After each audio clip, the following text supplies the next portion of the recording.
Well, good morning, everyone. Certainly hope that you had a good evening and enjoyed your tours. It is my sincere pleasure to introduce an individual who really needs no introduction to many of the individuals in the room. Governor Robert Bentley, a retired MD, is the 53rd governor of Alabama and is in his second term as chief executive. During Governor Bentley's first 4 years in office, Alabama gained more than 80,000 jobs. In addition, Governor Bentley has recruited over 70,000 new future jobs, many of which have yet to come online as those facilities are being constructed. Alabama's manufacturing sector has grown under Governor Bentley with great gains in automotive and the aerospace industry. As you might expect, Governor Bentley has enjoyed literally dozens of major successes since beginning his first term as our governor. Unfortunately, I don't have time to share all of those with you, but what I'd like to do is I'd like to share my top 5 successes. Obviously, I'm a bit biased on some of these. First, Governor Bentley's voluntary pre-K initiative has been a game changer in our state. He has invested literally millions of dollars in that program. We're very supportive of that because we know that's going to help the community college system in years to come. Number 2, the governor's right-sizing of government saved Alabama taxpayers $1.2 billion during her first term. We don't talk enough about that, but that has had a significant impact on our great state. Alabama's wage and salary employment is at its highest point since 2008, thanks to Governor Bentley's leadership. The governor's support of Alabama Community College System's role in Gear Up Alabama has the power to completely transform the poorest regions of Alabama, and he gets that vision, and I'm so grateful for that. The governor's vision and leadership has literally reinvented workforce and economic development in Alabama, and we're beginning to see the impact of that as well. But maybe most importantly, the governor has 4 sons, several of whom attended the community college system. We're very proud of that. He has 7 granddaughters and 1 grandson. Finally, Governor Bentley truly values education. He understands the community college system and knows how important technical education is to our state and our nation. Please help me welcome our governor, Governor Robert Bentley.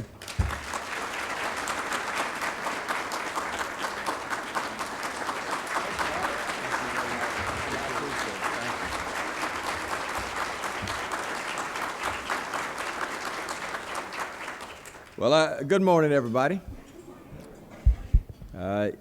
I shouldn't say continue to eat because I know you're going to do that anyway, so that's what they always say, so y'all continue to eat. I hope you're enjoying our beautiful beaches here in Gulf Shores. It's a hidden secret. How many of you knew about Gulf Shores? Well, okay. Some of you have been down here before, huh? So we're glad to have you again. And thank you for coming. Mark, thank you for that introduction. Mark's been a great chancellor of our 2-year college system. We've redesigned the 2-year college system. We have a new board that's overseeing our 2-year college system, and I'm very proud of some of the things that we've been able to accomplish over the last 5 years. You know, when I came in office, I'm just going to give you a little brief history of where we started from and where we are at the present time. And Mark has already mentioned some of those things. And then what I'd like to do is I'd like for it to be real informal. I'll just open it up and let y'all ask me any questions that you want to ask me. When we came in office, I'd been around the state campaigning for a year or so, and as I went around the state, I noticed all the economic development teams around the state, but there was no coordination of those. And so I'm not an obsessive compulsive person, but I like to work from organizational structure.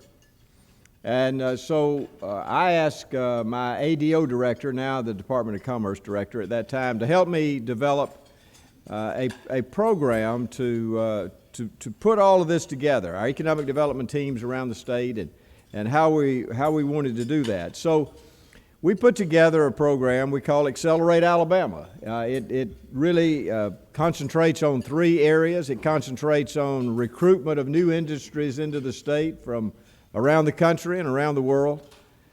It also, the second thing, it was to try to retain companies in the state, which was probably more important than recruiting some of these companies that we all brag about, you know, like Airbus and Remington and Polaris and all these other companies that we talk about that we've been able to recruit to Alabama. So retention of companies was really, I think, more important. The third aspect of Accelerate Alabama, which is what we called it, we called it renewal, which really was innovation and entrepreneurship. It really is developing new companies out of ideas. Those ideas become products. The products become part of a company, and then people begin to hire. So it was a de novo development of a company out of nothing. And it primarily was out of an idea or out of research from one of the research institutions that we have in the state, and we have a number of those. Actually, believe it or not, the first company that we had in our renewal that from innovation and entrepreneurship really came from our two-year college system. That's where it really came from. It didn't come from the University of Alabama in Birmingham or Huntsville or some of these others. It came from a two-year college system, and I was very proud of that.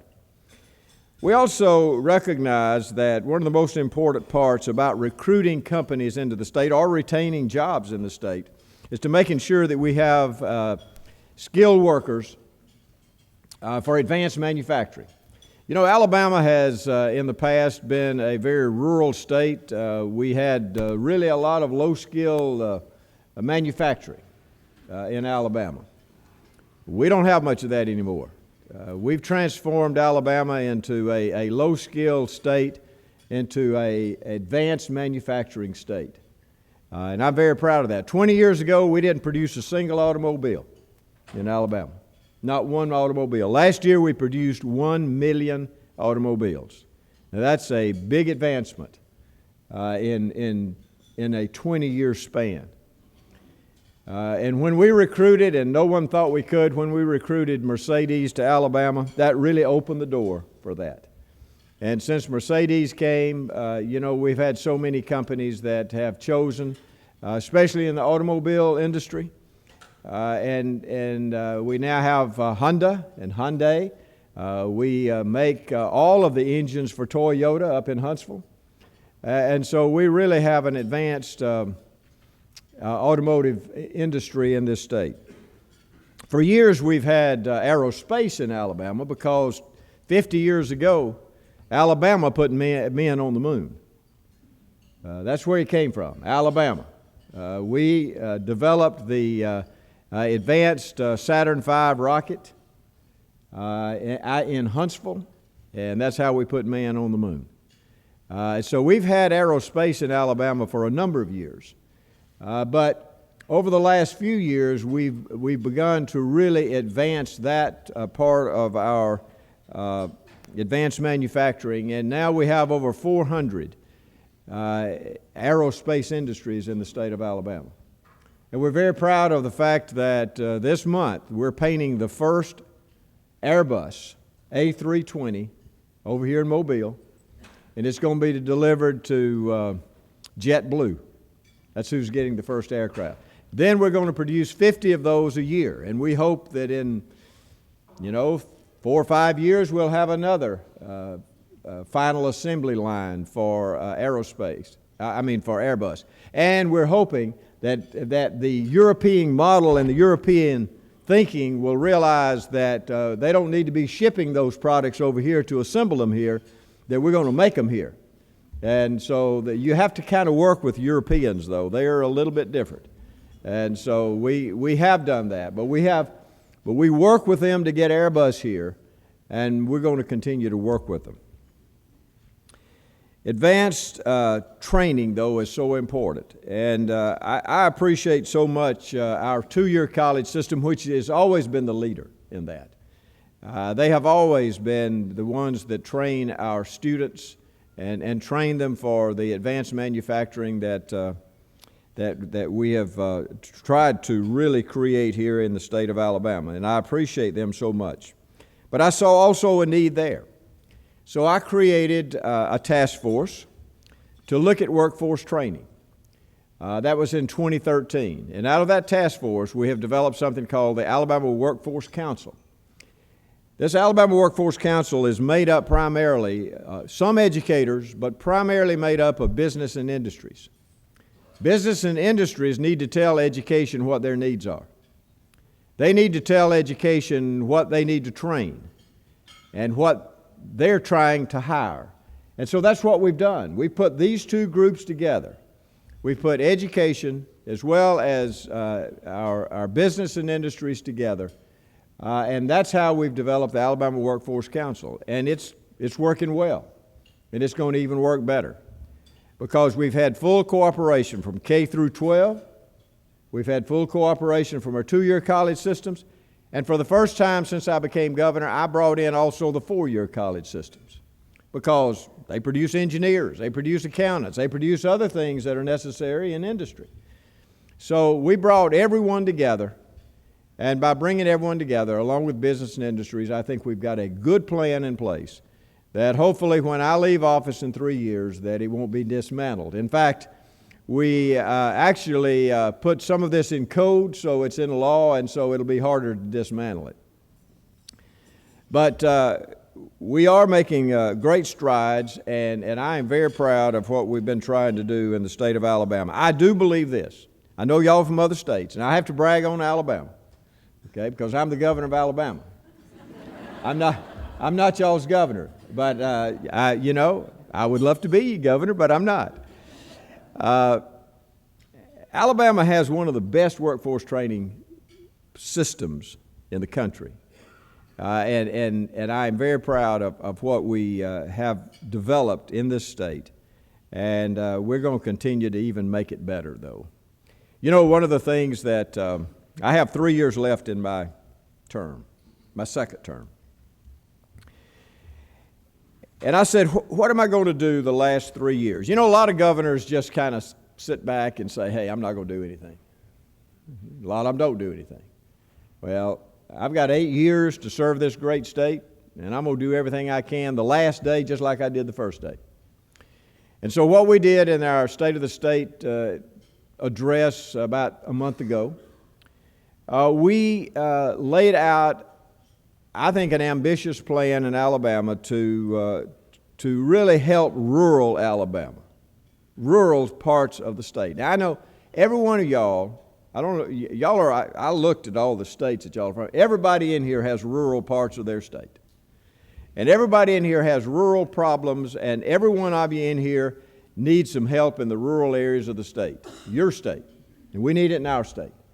So I said, how are we going to make rural Alabama better? We have 55 of the 67 counties that are considered rural. Now, every county has rural parts to it, but we have 55 counties that we considered rural. So I laid out a plan, and we have really started work on this. One of the things that we're going to do is we're going to, as Mark just mentioned, I want every parent in the state of Alabama to be able to send their child to a quality first-class pre-K program. Because you cannot remediate children out of the deficiencies that you're going to have to work on the rest of their life if they don't have a firm foundation. If they don't have that strong foundation that really makes a difference in their life. You know, you can't remediate them out of it. You can try, but if you've got that strong foundation, and I want to say this, and like I say, I'm bragging on Alabama, but we have what's called the first-class pre-K program in Alabama. We're ranked, by the people who rank them, we're ranked at the top. And we have the best program in the United States, in Alabama. And I'm proud of that because let me say this. When I get out of office, I want every parent to be able to send their child to a first-class pre-K program. That's why we've increased in our budget every year, over $10 million a year, we've increased it so that we'll be able to send every child to a first-class pre-K program. And let me say this, 15 years from now, it'll make a difference. Now, it's not going to necessarily make a difference tomorrow, but it will in those children's lives because by the third, these are statistics that we know work. Now, let me say some other things about education. We do a lot of things in education, and we keep programs in place forever. All right? But let me say this. If they can't prove that they work, we need to take money away from them. We need to close them down. We know that first-class pre-K works. We have the statistics to prove it. And if you can't prove something in education, you ought not to be giving money to it. Just like programs in the two-year college. Mark and I have talked about this. You know, if you don't need something, you don't train it. They're not going to be able to get a job. But first class works. And I'm very proud of what we're doing in Alabama. So that's one of the things. One of the other things that is very important, you know, over the next 2 years, and in your state, just like in our state, over the next 2 years, you will have the opportunity to apply for some FCC money for E-rate dollars. I don't know if y'all know a lot about that. But we're going to get about $300 million in Alabama, and we're going to put broadband all over the state of Alabama. Now, we're going to work with our providers, ATEA and Verizon and people like that, but you have the opportunity in your state, just like we do in our state, to take advantage of this. You have to match with it, but it's about a 10-to-1 match. And you could put broadband in all over your state. Now, that's just the infrastructure. We're not competing with, these go to the schools, but when you take that broadband, and y'all, I took yesterday to a speech, I took a wire and one of these pipes that had all the wires in it. I wish I had it today. I'd show it to you. And what it does, you're just laying wire. That's all you're doing. But you're taking it to the school. But at the same time, you can put extra wires in there, and you can let those go to the hospitals. And you can have what we're trying to develop in this state as far as helping the health care of the people of this state. You can have ways of having telemedicine all over the state of Alabama. You can work with some of your major hospitals and the doctors across the state so that you can deliver telemedicine. You can connect all of your law enforcement doing it that way. But the most important thing for y'all and what y'all are working on right now and what I'm interested in today and talking about is, you know what, you can't get economic development in some of the most rural part of the states unless they have high quality, high speed internet. So it's essential. If you're going to develop all the state and all of your state, if you're going to do that and bring jobs to those areas, it's essential that you have high-speed internet. You have to have interconnectivity. One of the other things that I put out in my, what I call Great State 2019 plan, because Alabama's going to be 200 years old in 2019. And I want it to look different than it does today. And I want my state to look different than it did when I took office. And it's going to look different. But you know, we are in Alabama. Quality of life is one of the worst, and I hate to say that. We're the most obese state in the country. Our infant mortality rate is not where it should be. And so we need to improve the quality of health care in rural Alabama, and so we're working on that. We are redeveloping in the state of Alabama. I've just got to get the legislature to fund it. We have a model, a new model, for how we're going to deliver Medicaid to the 1 million people in this state who get Medicaid. We're going away from a fee-for-service type program, and we're going to deliver an outcomes-based payment. And we've developed 5 regions around the state, and in those regions are 2 regional care organizations. And in those regional care organizations, we're going to give them the money. They're going to manage the patients and keep them out of the emergency room and make sure if they're a diabetic, they get their A1C checked. And if you're hypertensive, you take your medicines. And so we're going to do that. I want Alabama to be a healthier state. I'm a physician, and I practiced for 35 years before I became a doctor. And I loved being a doctor, but I love being governor even more. And I want our people healthy, though. Because if you're not healthy, you can't go to school. If you're not healthy, you can't go to work.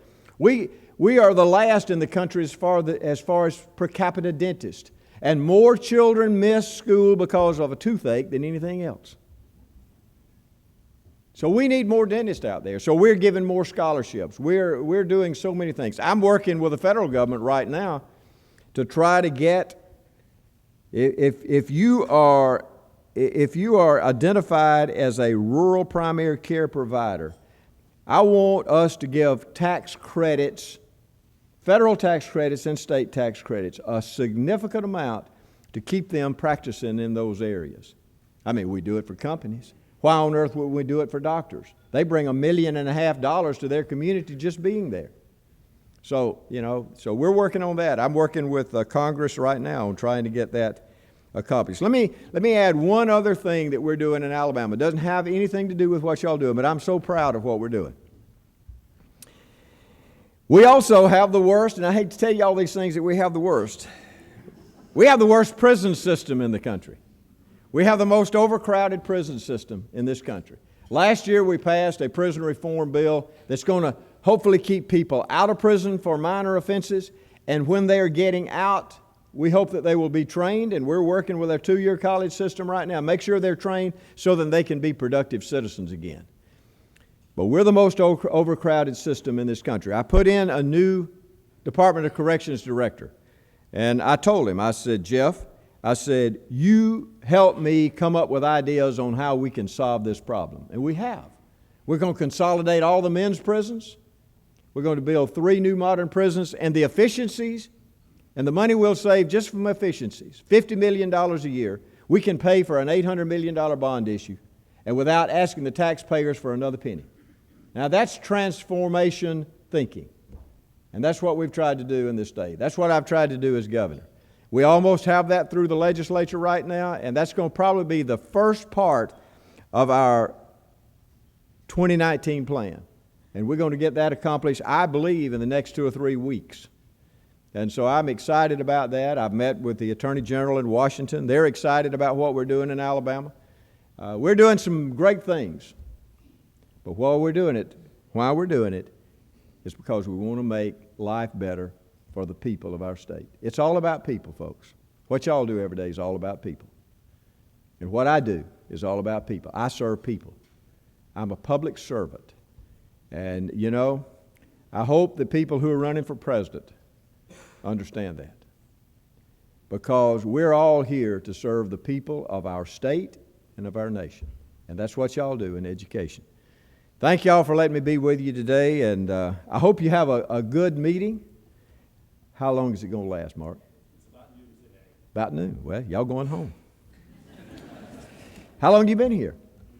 Started Wednesday morning. Okay. Well, it's starting to rain, so I guess it's about time to go home. But we had some sunshine. Haven't y'all had some good weather? Good weather? All right. Hey, God bless y'all. Thank you for letting me be with you today.